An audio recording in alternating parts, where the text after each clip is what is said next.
Hello, everyone. This is Nick Cook, Director of Public Policy for the Michigan Coalition Against Homelessness. Just wanted to take a few minutes today to talk to you about the 2027 budget proposal by the president. This budget proposal had the largest defense spending in history, $1.5 trillion, whereas all non-defense spending took a 10% cut. But what I want to do is a deep dive into the HUD proposal. The proposed $73.5 billion in spending for the Housing and Urban Development Department is down from the fiscal year 26 of $77.3 billion. Fund programs that were not funded in the president's proposal was the CDBG, the Home Investment Partnership, HOPWA, Indian Housing Block Grant, Pro Housing Grant, Eviction Protection Grant, and the Fair Housing Initiative Program.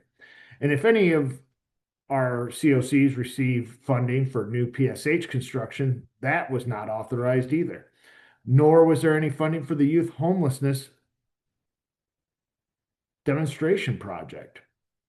Homeless assistance grants were down $393 million to $4.02 billion.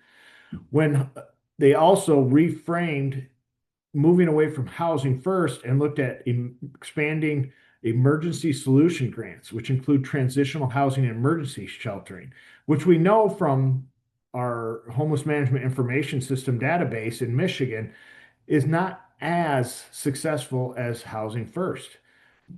Rapid rehousing is 90% effective in Michigan, and permanent supportive housing is 95% effective compared to transitional housing, which in Michigan is only about 65% successful. It also had tenant-based rental assistance only at a $608 million increase across the nation.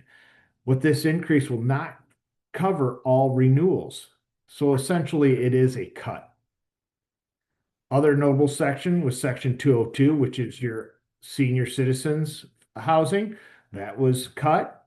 It also prohibited public housing authorities from issuing any new vouchers or otherwise new families. There was an exception for HUD, VASH, and family reunification, and there was a proposal for $30 million for vouchers for those aging out of foster care. So those things weren't necessarily bad, but the prohibition of public housing authorities from issuing any new vouchers or otherwise new families is very concerning. They also proposed $30 million for a program integrity initiative, fighting fraud, waste, and abuse, increased financial accountability, which would go to subgrantees, and visibility and oversight, which isn't bad. But again, the devil's in the details. Prevent rental assistance being used from deceased tenants. I don't think any of us want deceased tenants using it. Non-citizens.